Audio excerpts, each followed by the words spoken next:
Qualcomm reported quarterly financial results that disappointed stock market investors.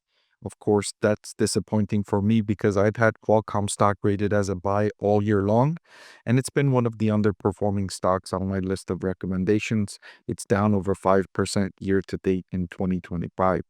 In this video, I'm going to review the company's quarterly results, share with you my updated proprietary discounted cash flow valuation for this company, and let you know if I still think this stock is a buy at current market prices. I want to thank the Motley Fool for sponsoring this video. Visit fool.com/parkev for the 10 best stocks to buy now. Qualcomm CEO saying their leadership in artificial intelligence processing, high performance and low power computing, and advanced connectivity positions us to become the industry platform of choice as AI gains scale at the edge. And what they mean with scale at the edge is devices, iPads, iPhones, uh, smartphones, all kinds of smartphones and iPhones. All of these devices, laptops, computers are getting embedded with increasing artificial intelligence capabilities. Those increasing capabilities require more computing power, which is good for Qualcomm, which sells components inside of those devices. And the more computing power these devices require, the more components they require, and the higher average selling prices Qualcomm retrieves for those components. That's been a tailwind for this company for the past, I would say, year and a half or so. Additionally, Qualcomm is diversifying outside of smartphones. Its core competency isn't smartphones, but now it's expanding into automotive, into personal computers, laptops specifically, and it's doing a good job expanding into those categories. In the most recent quarter, revenue increased by 10% to 10.365 billion, and earnings before taxes jumped by 30% to 2.952 billion.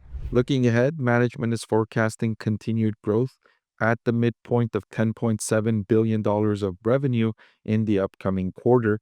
$10.7 billion in revenue would be a sequential increase of 10.36 from 10.365 billion in the third quarter of 2025. In the 9 months that ended June 29, 2025, the company's cash flow from operations improved by roughly 5% to 10 billion, up from 9.5 billion in the same time the prior year. One of the more notable headwinds towards the company's cash flow are accounts receivable. The accounts receivable number jumped to 535 million, up from 221 million in the same time period last year. That could be just timing differences, or it could be a policy change from the management team, which is offering more favorable terms to buyers, allowing them to pay them back at more favorable terms. Instead of having them pay back at 30 days, they might be allowing buyers to pay them back in 60 days.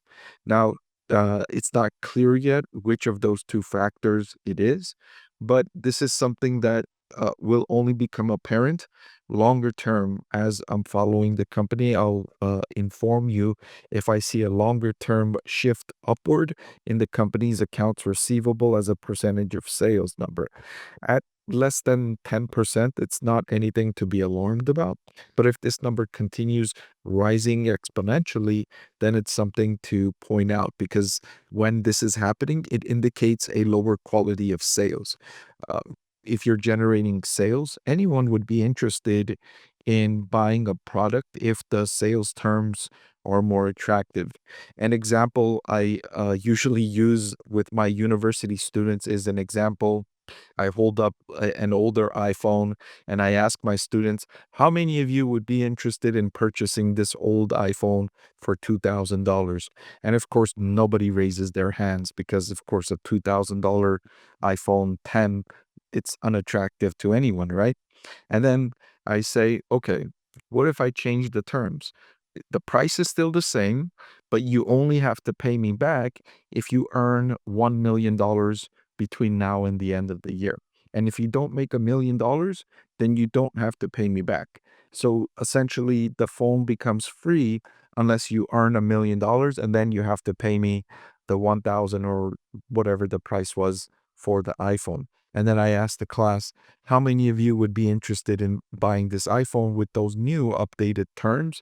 And then everybody raises their hand, right? Because it becomes basically either a free phone or you only have to pay if you make $1 million. And if you make $1 million, which would be very unexpected for a classroom full of college students, then they would say, well, I don't mind paying overpriced for an iPhone if I end up becoming a millionaire. But if I don't, and even if I don't need that phone, I can just sell it for a lower price.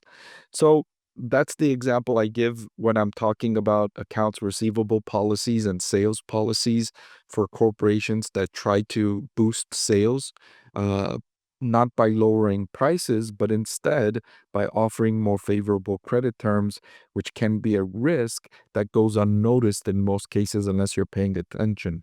And so this is something I just want to highlight here. It's not a risk just yet for Qualcomm, but it's something I'm noticing here and something I'll keep a closer eye on to see if this is something that continues longer term. So I updated my proprietary valuation model for Qualcomm.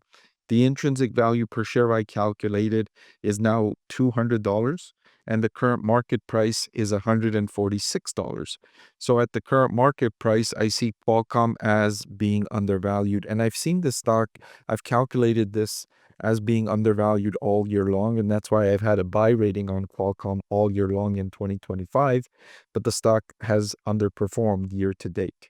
Now, I like to look at valuation on more than just one metric.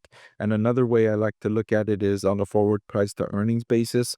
And my preferred data source for retrieving that figure is from fiscal.ai. There's a link in the description. You get a discount if you use my link, and you get cool charts like these from them, as well as many, many other cool things.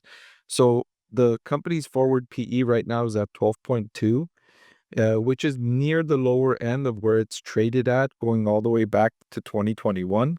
And I think this business is worth more than a forward PE of 12. I think a forward PE around 15 would be more reasonable. Now, there are headwinds, right? Some of its biggest customers are facing the tariff pressures.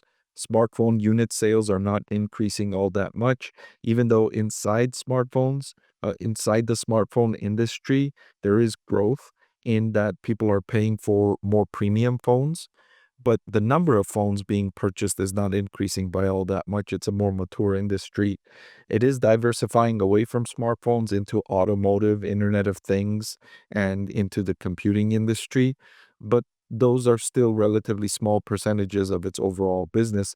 But over time, as those segments grow to become a larger percentage, I think investors will pay a more premium valuation for Qualcomm. So to update my recommendation for Qualcomm stock, I do think it's still a buy. I think it's undervalued at current market prices. Hey everyone, so many of you have been asking about my investing strategy, and I'm excited to announce that I've written a book that's available for sale now that describes my 6-step investing framework for evaluating stocks. I've added the link in the description below.